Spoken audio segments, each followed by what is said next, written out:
Hey everyone, welcome back to me. I'm currently here in in Montreal. Wait, let me link something.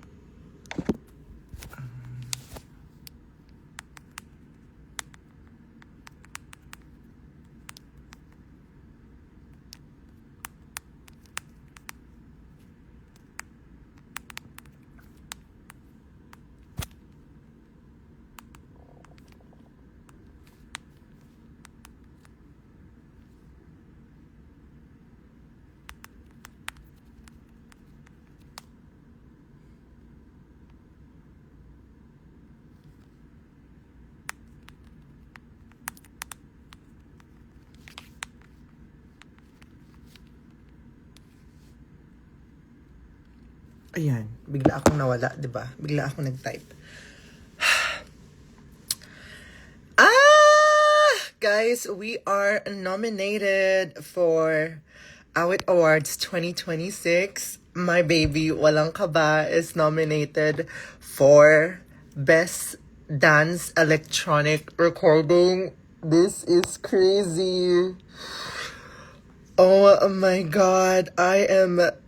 As in, kakaland ko lang kanina when I got the news because I'm currently here in Montreal. I'm having my first meal of the day. And I have a show tonight. So, what a week for me.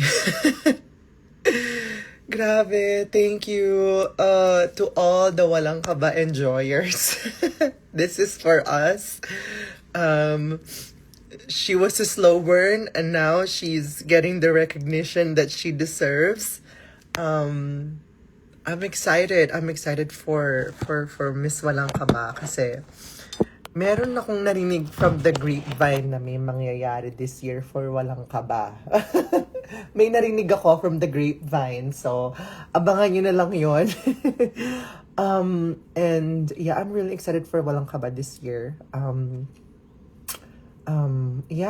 Honestly, nung nakita ko yung list of nominees sa dance electronics, sabi ko, dear, kasama ko talaga SB19, Popstar Sarah G, Lola Amor, 'di ba? Just being included there means a lot to me already. So, yeah. Walang Kaba. And we're almost 1 million streams and 1 million naka 1 million views na ba tayo sa YouTube? I think naka 1 million views na tayo. Pero we're almost 1 million streams in Spotify, and ang daming content ngayon ng Walang Kaba sa TikTok for some reason. And dahil dyan, nung na-receive ko yung news, sabi ko, magra-rice ako today. So, nag-rice ako. So, kakain ako sa harapan nyo kasi akin ito, iidlip ako saglit dahil dire-diretso yung show ko today, tomorrow, and on Saturday. Dire-diretso na yun. Wala nang pahinga. And also, congratulations Arizona B, Arizona Brandy, and Bonga by Venus Deluxe for novelty, best novelty recording. Drag music dominating out awards. Yes.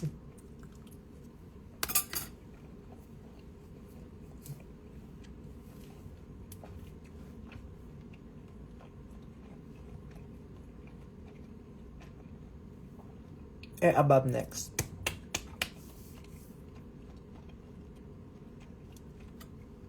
Totoo ba may guest performance ko sa Paranaque? Wala po. September pa po ako uuwi.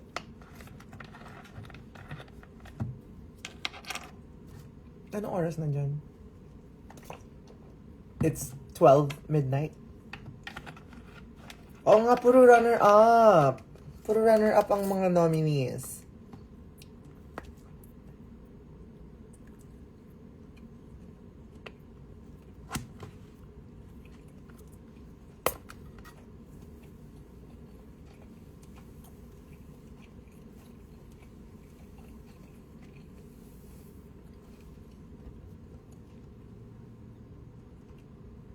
Going to your Saturday show. See you there in Winnipeg. So today is Thursday. gonna be doing my show in Montreal. The link is down below. Tomorrow I will be going back to Toronto for my show. I was there for the Art of Loving tour. I saw Olivia twice. The first night, pumarty kami, and andun siya. And, oh my God, guys, ikukwento ko kung anong nangyari ng gabi na yon. Okay, so ganito nangyari. So, galing ako ng Vancouver. I spent my week there, and then I have 2 more extra days before my Montreal show. So, sabi ko, might as well go to Toronto and watch the Art of Loving tour, diba? Kasi I was planning to watch it in New York. Pero, sabi ko, parang ang ganda ng seats and ang ganda ng deal sa Toronto. Mas mura siya compared to New York City. So, I went to Toronto. I got row 3. So, I was watching the second night. So, the first night, I was there na. And then, sabi ko sa friends ko, let's just meet up, have dinner, let's have some cute drinks, ganyan-ganyan. Wala kaming plano talagang magwalwal that night. So, nag-dinner kami, and then we had a few drinks. And then they were like, Marina, gusto mo bang manood ng drag show tonight? Let us know, ganyan. Sabi ko, why not, diba? Go lang ako. Sabi ko gano'n. I'm very chill naman. So, pumunta kami sa Gay Village. At pababa pa lang namin ng Gay Village, may nagpa-photo na sa akin ng mga Pinoy. And I think the word got around. So, pumunta muna kami sa isang bar. And then, wala dun sa Olivia Dean, sa unang bar na pinuntahan namin. So, inom-inom kaming ganyan. And then, si Jada Hudson, messaged me. She said, Marina, I heard you're here. You're around the area. Come to Woody's. A Filipina will be performing. She would love to see you and something. So, sabi ko, yeah, sure, let's go. We're just across naman. We're just across the street. So, we went to Woody's, not knowing what to expect. And then I saw Jada, ganyan, we had a few drinks. And then Jada called me on stage to say hi and, you know, do my thing. So, tinawag niya ka Marina Summers, ganyan. So, hello ako, ganyan. Medyo mahaba yung introduction sa akin ni Jada. Medyo build up, gano'n. And then, not knowing Olivia Dean is like a few feet away from me. I didn't know in the beginning. No one knew in the beginning. So she was there. She was very low key with her beanie and her really cute tank top. So I was on stage. And then, so basically, maunang nalaman ni Olivia Dean na nandun ako sa bar kaysa nalaman ko na nandun siya.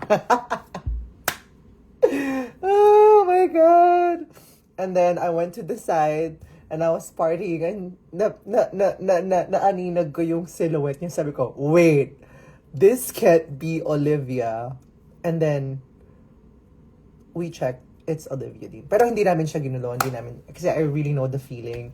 I didn't ask for a photo. I didn't even bother to say hi kasi I know the feeling of like just wanting to go out to party after a successful show or, you know, in the middle of touring. So, we let her be. And I'm really, really happy na ganun sa Toronto. Na ganun yung culture nila na kapag may mga artista, hindi nila masyadong binobombard ng kung ano-ano. And I really love that about them. But since, yun nga, maraming Filipino that night, ako ang nag-meet and greet that night. Ayun, so, yeah, yun ang kwento ng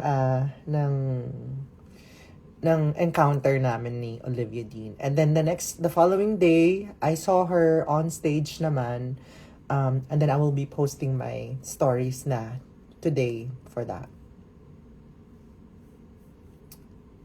Si highly favored by the universe. Yes, bumabawi sa akin si universe. Sa lahat ng stress na binigay niya sa akin the past few weeks.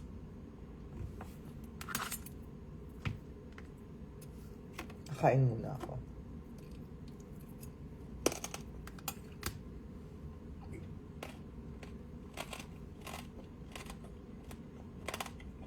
You attended last night. Yes, I was there last night.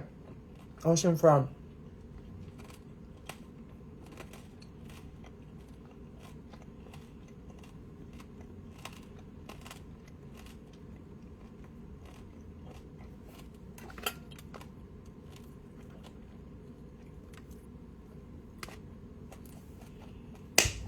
Anyways, yun lang naman. Walang Kaba is nominated for Awit Awards, which is crazy. What did that song? Was it last year? Last year. Oh, we're really happy to see it. Again, I'll see you guys very soon, September. Tonight, Montreal show. Everyone in Montreal or everyone planning to travel to Montreal today, I have a show tonight at the Stock Cabaret. Guys, it's gonna be so much fun. I'll see you there. Love ya. Kahain muna ako, guys. Paalam. Bye-bye.